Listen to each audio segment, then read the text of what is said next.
perdonen a sus enemigos como también nuestro Padre, su Padre, los ha perdonado. Y el perdón fue algo muy, muy importante que Jesús tocó en su vida. Él lo enseñó, pero va más allá de las enseñanzas. Jesús mismo lo vivió. Todo lo que Jesús enseñó en su larga o en su corta vida de 3 años y medio de ministerio que tuvo, todo lo que Él enseñó, todas las enseñanzas, Él las pudo vivir. Él las pudo transmitir a través del ejemplo. Y ese ejemplo maravilloso lo vemos en Lucas 6:27, dice: a los que están dispuestos a escuchar les digo. ¿Y habrá alguien aquí que está dispuesto a escuchar? Sí, yo sé que hay 2, 3 personas que levantaron la mano y dijeron sí, porque así les dijo Jesucristo: a los que están dispuestos a escuchar, dice, amen a sus enemigos, hagan el bien a quienes los odian, bendigan a los que los maldicen, oren. Si alguien te da una bofetada en la mejilla, ofrécele también la otra. Si alguien te exige el abrigo, ofrécele también la camisa. Esta es otra versión diferente, ¿verdad? Es la nueva traducción viviente, ¿no? Sí. Vemos cómo el ministerio de Jesucristo fue a través del perdón, y vemos que ahí en esa cruz Jesús está enseñando el perdón a través de su ejemplo. Todo lo que vivió, todo lo que enseñó, no solo se quedó en palabras, sino que Él mismo nos las ejemplificó. Pero vemos aquí también una parte muy importante que yo puedo sacar acá de esto. Fíjense bien cómo se refiere, y vamos a poner atención acá, porque en alguna de estas frases a Dios lo llama Padre, ¿sí? Un padre y un hijo, y dice perdónalos. Yo veo aquí a Jesucristo intercediendo, y ese fue el mensaje, esa fue la razón por la cual Jesucristo vino a esta tierra, a traer perdón, a traer reconciliación, a traer eso que se había roto en el huerto del Edén, en el inicio de la formación del hombre, cómo se rompió esa relación. Pero ahora vemos a Jesucristo, el intercesor entre Dios Padre, porque está diciendo: Padre, perdónalos. ¿A quiénes? A los hombres, a usted y a mí, porque no sabemos lo que hacemos, apartados del Señor. Entonces yo veo a Jesucristo como un intercesor entre Dios Padre y la humanidad, a ese intercesor por nosotros que está precisamente ahorita, en este momento, dice la Escritura, que está intercediendo por nosotros en los lugares celestiales. Vemos a ese intercesor, ¿sí?, por nosotros. Vino a abogar, dice que abogado tenemos para con el Padre, a Jesucristo el justo, alguien que está intercediendo por nosotros. En esa cruz intercedió por nosotros. Es un solo mediador entre Dios y los hombres, Jesucristo. Hay un solo mediador entre Dios y los hombres, y ese es Jesucristo. Yo aquí también puedo ver cómo, según el Salmo, hay un salmo el Salmo 45:2 dice que la gracia se derramó de sus labios, al decir: Padre, perdónalos porque no saben lo que hacen. Y yo creo que cada una de estas frases trae una revelación a nuestras vidas. No sé por cuál revelación esté usted necesitando, ¿sí? Como ese hombre de perdón, como ese intercesor, como alguien que está abogando por nosotros, como ese solo mediador entre Dios y los hombres, ¿sí? Dice: abogado tenemos para con el Padre, y ese es Jesucristo, y lo vemos en esta frase. La segunda frase, si quieren poner ahí la pantalla, es un hombre con misión. Dice: de cierto te digo que hoy estarás conmigo en el paraíso. Recordemos esa cruz, y en medio de esa cruz está Jesucristo. En medio de dos, hay 3 cruces, 2 malhechores a su derecha y a su izquierda. Él está en medio de ellos, y uno de ellos, ¿verdad? Uno de ellos le dice: si tú eres realmente el Hijo de Dios, pues bájate de esa cruz. Y no cree este hombre, ¿verdad? Estos hombres, esta cruz, recordamos que era un instrumento de tortura, un instrumento de muerte, la muerte más cruel que pudieron haber tenido en ese tiempo. que gente que se merecía, como el otro malhechor que estaba de un lado, el otro le dijo, bueno, pues nosotros hemos hecho lo suficiente como para estar acá, pero ¿tú qué has hecho? Le dice a Jesucristo. Uno de ellos no creyó en él, y al otro que le dice, pues nosotros estamos aquí porque nos lo ganamos, pero ¿tú qué estás haciendo acá? Tú no tienes por qué estar en este lugar. Y Jesucristo le dice, de cierto, te digo hoy que estarás conmigo en el paraíso. Y necesitamos recordar que dice, porque el Hijo del Hombre vino a buscar y a salvar lo que se había perdido. ¿Sí? Aquí está, y yo levanto la mano, ¿verdad? Ese es Jesucristo, vino a buscar lo que se había perdido. Y aquí podemos entender varias cosas.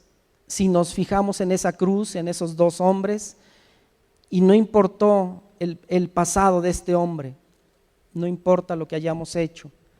No se trata de hacer cosas para ganar el favor de Dios, para ganar el amor del Padre, ¿sí? Porque muchas veces a través de nuestra vida y estamos afanados para buscar y para hacer y para servir y para hacer, tratando de buscar el favor de Dios, el amor de Dios. El amor de Dios es incondicional, y aquí lo podemos ver en este hombre. Este hombre no hizo absolutamente nada para merecer la vida eterna. Sin embargo, él reconoció su pecado, él reconoció a Jesucristo en el último momento de su vida. ¿Y qué fue la respuesta de Jesús? Hoy estarás conmigo en el paraíso. ¿Sí? Podemos entender aquí de esto podemos desprender que el arrepentirnos y el reconocer a Jesús como el Hijo es suficiente. Es suficiente. No tenemos que hacer absolutamente nada, es por gracia, no es por obras. No son obras de justicia que hayamos hecho, es por la fe en el sacrificio de Jesucristo que nosotros tenemos acceso a la vida eterna.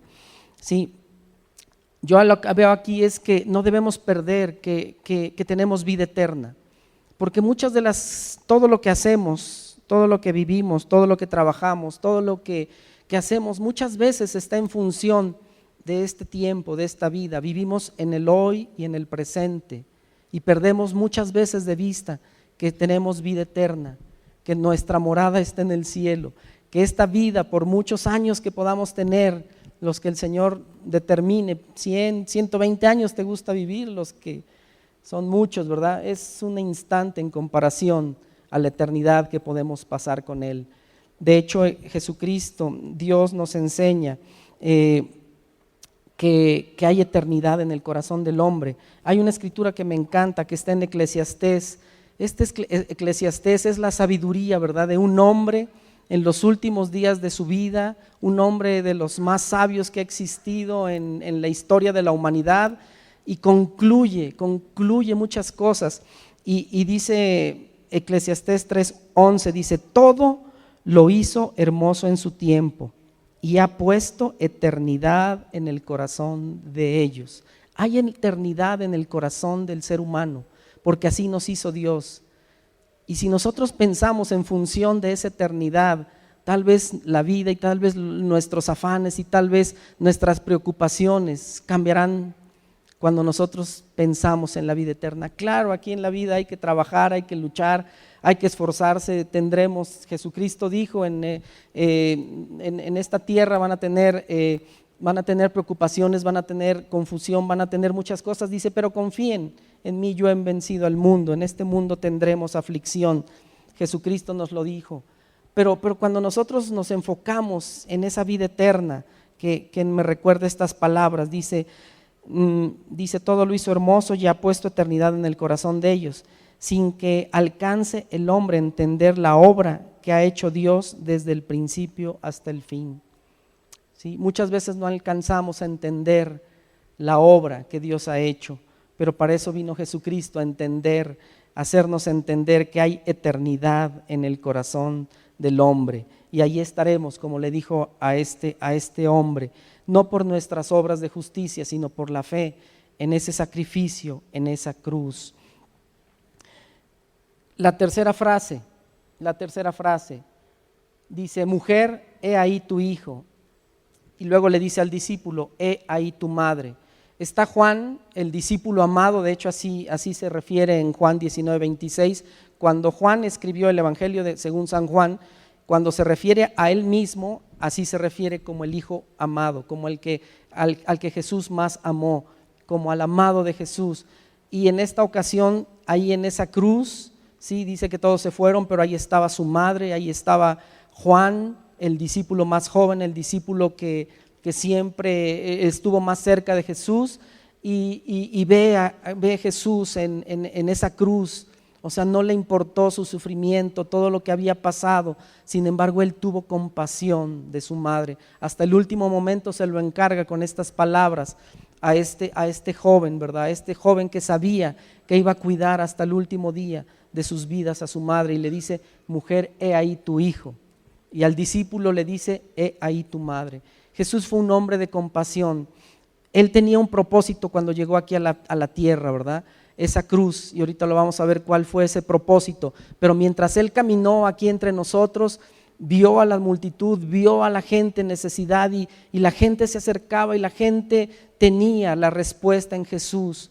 Y al ciego sanó, y al leproso, y a cuanta gente se le cruzó en su camino. Decía la Escritura que los vio y lloró sobre Jerusalén, porque los quiso abrigar, dice, como una gallina así entre sus alas a los polluelos, pero Jerusalén, oh Jerusalén, y lloró sobre esa Jerusalén, y dice que veía a la multitud como ovejas sin pastor, y se identifica Jesús con la compasión, ¿sí? Dice: al ver las multitudes tenía compasión de ellas. Ese es el corazón de Jesús, el que tiene compasión de cada uno de nosotros. Se identifica con nuestra necesidad, sabe nuestra necesidad, y Él está dispuesto a tener compasión por cada uno de nosotros. Jesús fue un hombre de compasión. La cuarta frase, por favor, dice: un hombre de comunión. Dice: Dios mío, ¿por qué me has desamparado? ¿Por qué está un hombre de comunión? Existió una comunión desde la eternidad, que no sabemos cuándo empezó, porque Dios es el principio y el fin, el alfa y el omega. A Dios nadie lo ha hecho. Él es Dios, y desde la eternidad hubo una comunión entre Dios Padre, Dios Hijo y Dios Espíritu Santo. Pero en ese momento, en esa cruz, cuando Jesús está crucificado, a los dos lados, estos dos malhechores, recordamos, y clama: Dios mío, Dios mío. ¿Recuerdan la primera frase, que es: Padre, perdónalos? ¿Sí? El Hijo intercediendo por el Padre. Pero aquí es de llamar la atención que no le dice Padre, sino le dice Dios mío, ¿sí? Él se hizo hombre, Él era 100% Dios y 100% hombre. Al decir Dios mío, se está identificando como hombre. ¿Por qué me has desamparado? ¿Y por qué como hombre? Porque el pecado en ese momento, por esa comunión que se rompió en ese momento. ¿Y por qué se rompió esa comunión en esa cruz? Dice Gálatas capítulo 3 y versículo 13, dice: Cristo nos redimió de la maldición de la ley, hecho por nosotros maldición, porque escrito está: maldito todo aquel que es colgado de un madero. Toda la maldición que cayó sobre el pecado, su pecado, mi pecado, el pecado antes de Jesucristo hasta la cruz, y de la cruz hasta este momento, recayó sobre un hombre, y ese es Jesucristo. Toda la maldición del pecado en ese momento estaba recayendo sobre los hombros de ese hombre. Y Dios es santo y no puede estar en presencia del pecado. Por eso Dios Padre quita la mirada, quita su comunión que había existido desde la eternidad, y en ese momento se rompe esa comunión, y por eso clama Jesús y dice: ¿por qué me has desamparado? Pero esta agonía no fue tanto una agonía en lo físico, sino fue en lo espiritual. Y esta agonía empezó una noche antes, en el huerto de Getsemaní. Recordemos cuando fueron ahí la noche previa a que fuera apresado Jesucristo, fue y mandó a sus discípulos a orar. Dice que se apartó de ellos y oró al Padre y le dice: Padre, si es posible que pase de mí esta copa, pero no se haga mi voluntad sino la tuya. En 3 ocasiones Jesucristo hizo esta misma oración, ¿sí? Y vemos que Él estaba consciente, Él sabía perfectamente bien lo que iba a pasar. Este momento, ahí en la cruz, Él sabía que iba a llegar, y es a lo que no quería llegar. Esa comunión que había existido desde la eternidad se iba a romper. Y por eso está clamando y dice que su sudor era como gotas de sangre, esa agonía. Y vemos esa obediencia hasta la muerte y muerte de cruz, dice la Escritura. Esa agonía para restaurar lo que se había perdido. ¿Y en dónde se perdió? Déjenme ir al inicio de la historia de la humanidad. Hubo un huerto, el huerto del Edén, en donde hubo un hombre que desobedeció. Un hombre que desobedeció, le dijo Dios al hombre: de todos los árboles que veas de acá, de todos puedes comer, menos de este no vas a comer, porque el día que tomes de ese fruto, ese día vas a morir. El hombre desobedeció, fue engañado, y ese engaño, esa desobediencia es el pecado, y ese pecado trajo la ruptura con Dios, tuvo esa separación. Y el hombre, algo pasó en su ser, en su interior, que perdió la noción de quién era Dios. Perdió totalmente esa parte que se comunicaba con Dios, que tenía acceso libre a Él y platicaba. Y cuando el hombre decide desobedecer por su propia voluntad, el pecado cae sobre él y se rompe esa comunión. Y para lo que Dios le había formado, para hacer una familia con Él, para tener comunión, para tener una relación con Él, en ese momento se rompe por la desobediencia de un hombre, ¿sí? Pero hay otro huerto, el huerto de Getsemaní, y el contraste, ¿verdad?, entre los dos hombres, el postrer Adán y el primer Adán, ¿sí? Y cómo Jesucristo ahí, a pesar de todo lo que se iba a pasar en esa cruz, Él obedeció hasta la muerte, dice la Escritura, y muerte de cruz. Y por eso esta agonía, por ¿por qué me has desamparado? Dios quitando sus ojos del Hijo, Dios dándole la espalda en ese momento para que se cumpliera la Escritura, para que la maldición, el pecado y la ira de Dios que tendría que recaer sobre nosotros, recayó sobre Jesucristo. El justo muriendo por los injustos, por nosotros. Ese es el mensaje de salvación, es esto, ¿verdad? El dolor más grande de Cristo en la cruz no fue físico, sino espiritual, ¿sí? Y esa agonía empezó una noche antes. Y por eso es que clama Jesús: ¿por qué me has desamparado? ¿Por qué me has desamparado? Sabiendo que su Padre le había quitado su misma presencia. Vamos la quinta frase, la siguiente, por favor. Un hombre real, fue un hombre real. Así como fue un 100% Dios, fue 100% un ser humano. Y sobre el ser humano que fue Jesucristo, dice que tuvo sed, ¿sí? Fue un hombre que se identifica con cada uno de nosotros, con tu necesidad, con tu sufrimiento. Dice la Escritura que Él fue tentado en todo, pero sin pecado, 100% Dios y 100% hombre. Esa fue la victoria en esa cruz. Por eso es esa victoria. En aquel tiempo esta cruz fue un símbolo de lo peor, ¿verdad?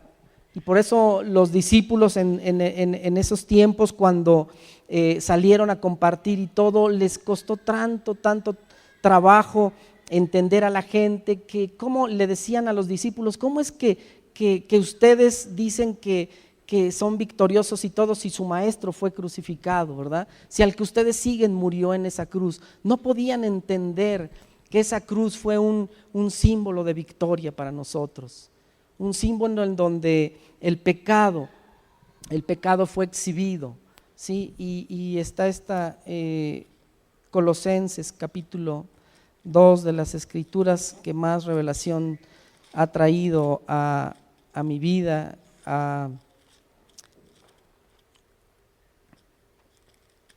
déjenme encontrarla. Tienen ahí, la tienen en la, aquí está. Dice: y a vosotros, estando muertos en pecados y en la incircuncisión de vuestra carne, nos dio vida juntamente con Él, perdonándonos todos los pecados. Dice: anulando el acta de los decretos que había en contra de nosotros, que nos era contraria, quitándola de en medio y clavándola en la cruz. ¿Sí sabía usted que tenía un acta de decretos que era contraria a usted? Sí, en todos y cada uno de nosotros ha habido esa acta.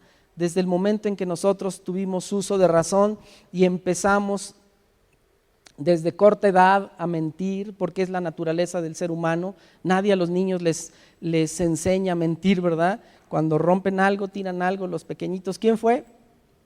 ¿Verdad? ¿Quién tomó esto? Mi hermano, ¿verdad? Y nadie nos enseña a mentir, porque es la naturaleza del ser humano. Y desde ese momento, cuando tenemos uso de razón y empezamos a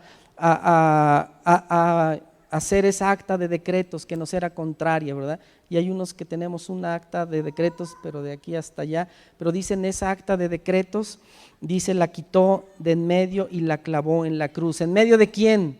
En medio de Dios y en medio nuestro, ¿verdad? Había un acta que nos impedía estar en esos lugares celestiales, pero esa acta dice que fue clavada en la cruz, dice, y despojando a los principados y a las potestades, los exhibió públicamente, triunfando sobre ellos en la cruz. ¿Sí? Esa cruz ya no es un lugar de tortura, un lugar de desprecio, un lugar de vergüenza, sino ahora esa cruz es un lugar de victoria. La victoria que Él nos ha dado, su victoria es nuestra victoria. ¿Sí? Entonces Él fue un hombre real. La siguiente, por favor. Un hombre con destino.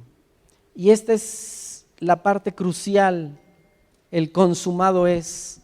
¿Qué fue lo que se consumó en aquel tiempo? ¿Qué fue? Pues todo esto que hemos platicado, esa separación entre Dios y el hombre, esa separación y esa falta de comunicación y esa falta de entendimiento de quién era Dios, y que toda esta restauración la trajo Jesucristo al morir en esa cruz, al enseñarnos cuál es el reino de los cielos y vivir ese reino de los cielos, y al Él llevar nuestro pecado y esa sangre que nos limpia de todo pecado. Cuando Él dijo consumado es todo lo que había preparado, ese plan magistral que Jesucristo y Dios Padre y Dios Espíritu Santo habían orquestado en el momento que el hombre decidió tomar su propio camino y desobedecer, y entró el pecado en el ser humano. Desde ese momento, desde Génesis, Dios dijo que pondré enemistad le está diciendo a la serpiente, entre tú y la mujer, ¿verdad? Y va a poner enemistad, y tú le herirás en el carcañal, pero él te herirá en la cabeza. Sí, una herida en la cabeza es mortal, y le quitó Jesús al enemigo, a la muerte, a Satanás, el poder que tenía sobre cada uno de nosotros. Y en esa cruz, lo que acabamos de leer, Él recobró todo lo que había perdido el hombre, y Jesús lo recobró, y por eso dice consumado es. Y en ese preciso momento, simultáneamente en el templo, que no estaba muy lejos de ahí, dice que se rompe el velo, se parte el velo que separaba el lugar santo del lugar santísimo. Dice, se parte en dos, de arriba hacia abajo. Ese velo, que era un velo gruesísimo, sí, estaba confeccionado con cordel, pero la costura no era de arriba hacia abajo, sino era transversal. Dicen que ese era un velo pesadísimo, de 9 metros de alto y tienen todas las especificaciones ahí. Bueno, pues ese velo que separaba al lugar santo y al lugar santísimo, dice que se rompe de arriba hacia abajo, enseñándonos, dándonos a entender que la iniciativa la tomó Dios hacia el hombre, y ahora podemos tener acceso directo a ese lugar santísimo. Ya no hay un mediador, porque anteriormente en todo sacrificios que existían en la ley que estuvo haciendo el pueblo de Israel durante 1500 años tal vez, estos sacrificios de ir y matar al cordero y la sangre, rociarla, y ese tipo de sacrificios que existía, y un solo sacerdote, el sumo sacerdote, una vez al año tenía acceso a ese lugar santísimo. Pero al Jesucristo decir consumado es y el velo del templo se rasgó, ¿qué fue lo que pasó en ese momento? En ese momento dice Hebreos capítulo 10 y versículo 19, dice: así que, hermanos, teniendo libertad para entrar al lugar santísimo por la sangre de Jesucristo, por el camino nuevo y vivo que nos abrió a través del velo, esto es su carne, y teniendo un gran sacerdote sobre la casa de Dios, dice: acerquémonos con corazón sincero.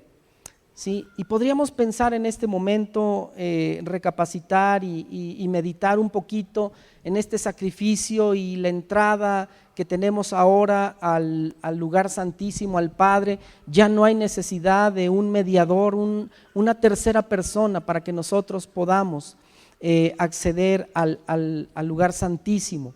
Ya no hay, por la sangre, por el sacrificio de Jesús en esa cruz. Pero hay algo que me llama mucho la atención y dice: acerquémonos con corazón sincero. Cuando Jesucristo, una noche antes de todo esto que estamos viendo, dicen que tomó la última cena o la Santa Cena, como también la conocemos, y la recordamos, y recordamos este sacrificio que Jesús hizo, y Él tomó, dice que tomó el pan. Pero antes de esto se nos olvida, o yo no lo he escuchado mucho, pero también esta festividad de la Pascua también se le conocía como la fiesta de los panes sin levadura. ¿Sí? Si nos vamos a los inicios, ahí en Éxodo capítulo 12, vemos que así se le llamó por primera vez a esta festividad, a esto que el pueblo de Israel recordaba cómo Dios les había sacado de la esclavitud de Egipto y llevado a la tierra prometida. Dios les dijo a través de Moisés que tenían que hacer esta celebración, esta festividad de los panes sin levadura, para recordar el sacrificio y ese día tan terrible en donde el ángel de la muerte pasó sobre los primogénitos de Egipto, de tanto de animales como de personas, y cómo Dios en ese tiempo le dice que hagan ese sacrificio, y que la sangre de estos corderitos de un año sin mancha, todas las especificaciones que tenía que ponerlas sobre los dinteles y las puertas, para que el ángel de la muerte, cuando viera esa sangre, pasara de largo. Y todo ese sacrificio, todo eso que vemos que el pueblo de Israel lo realizó durante generaciones y generaciones, llega el momento en el cual Jesús está recordando esos panes sin levadura. ¿Y qué significaban esos panes sin levadura? El pan sin levadura es un pan de sinceridad. Era un momento en el cual ellos tenían que tomarse un momento para meditar y ver su corazón, y eso es algo que yo creo que se nos ha olvidado, lo hemos dejado atrás o no queremos recordar. Esos panes sin levadura es un tiempo en el cual nosotros necesitamos ver hacia nuestro corazón, ver y qué tan sinceros somos, ¿sí? Y ese es el tiempo en el cual Jesús tomó a sus discípulos, estando los 12 aún, y el tiempo con Dios también lo menciona, y yo creo que Jesús le estaba dando en ese tiempo, al reunir a sus discípulos y al partir el pan, y les dice: este es mi cuerpo que será quebrado, ¿verdad? Será torturado por ustedes, y coman este pan, y ellos sabían perfectamente lo que significaba ese pan sin levadura, ese pan de sinceridad, y le estaba dando una oportunidad a aquel que lo traicionó. aquel que lo traicionó, tuvo la oportunidad de arrepentirse, pero lo único que hubo en él fue remordimiento, fue y se ahorcó. Sí, pero yo creo que Jesús le estaba dando la oportunidad a este hombre de poder comer esos panes sin levadura, de sinceridad, porque hay otro elemento importante, dice que con hierbas amargas lo comerás, y esas hierbas amargas es el arrepentimiento, algo que cuesta trabajo y necesitamos para llegar al lugar santísimo, pasar por ese sacrificio que Jesús hizo en la cruz, reconocerlo, reconocer nuestra condición delante de Él, pero también es bien importante y es sumamente importante que nosotros podamos ver este arrepentimiento en nuestras vidas, porque si no, no tendría objeto, no tendría caso. Entonces, vemos aquí cómo ese consumado se lleva a cabo y el velo del templo se parte en dos y nosotros tenemos acceso a ese lugar santísimo, pero no sin antes, porque también aquí cuando una vez que ya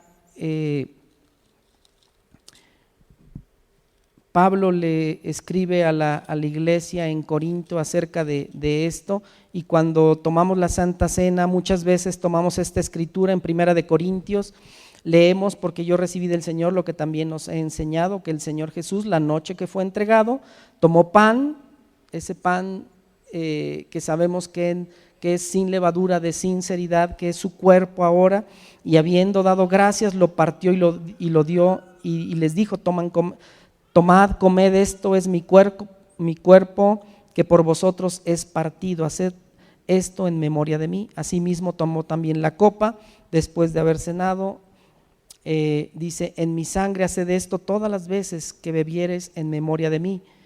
Dice: así pues, todas las veces que comieres este pan y bebieres esta copa, la muerte del Señor anunciáis hasta que Él venga.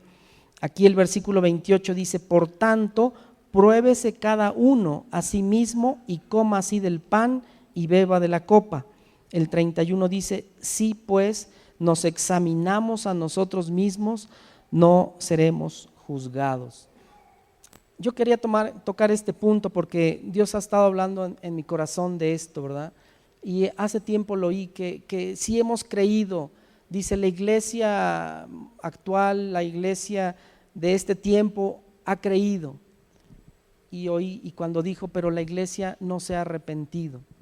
Seguimos teniendo los mismos hábitos, las mismas costumbres, las mismas maneras antiguas de vivir.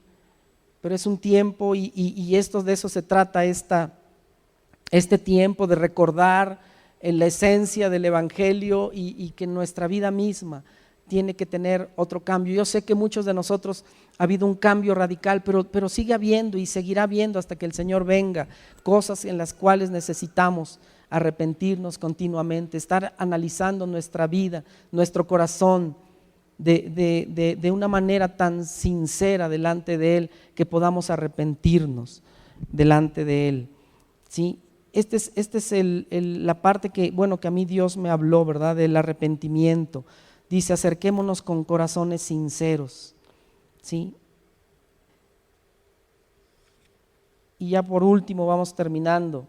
El séptimo punto: un hombre sumiso. Dice: Padre, en tus manos encomiendo mi espíritu. ¿Sí? Un hombre sumiso y en total dependencia a su Padre. Un hombre que entregó su vida. Dice: nadie me ha quitado la vida, yo la he entregado. Yo voluntariamente fui a esa cruz. Él voluntariamente, por amor a nosotros, a usted y a mí, se dio y entregó su espíritu. Sí, Él entregó el espíritu y le entrega al Padre en una completa y total dependencia del Padre. Sabía perfectamente y muchas veces lo enseñó. Dice: yo y el Padre somos uno. Yo y el Padre somos uno. Las palabras que yo les he hablado a ustedes, les decía a sus discípulos, las palabras que están aquí en esta escritura, dice, no las hablo por mi propia cuenta, sino las hablo de parte del Padre. Es una total y absoluta dependencia que Jesucristo nos enseña. y yo creo que Él nos está llevando a esa total y absoluta dependencia de Dios para nuestras vidas, para nuestro caminar diario, para lo que Él está deseando en este tiempo de reconocer que todo se lo debemos a Él, que Él es el único digno de alabanza y de adoración. Y quiero terminar, si quieren pasar los chicos de la alabanza, como empezamos con una alabanza, con una adoración, pero no sin antes hacer una oración. Y ahí en su lugar, no, si se quiere poner de pie está bien, si quiere estar ahí sentado, vamos a meditar en cada una de estas frases, cada una de estas ideas, cada una de estas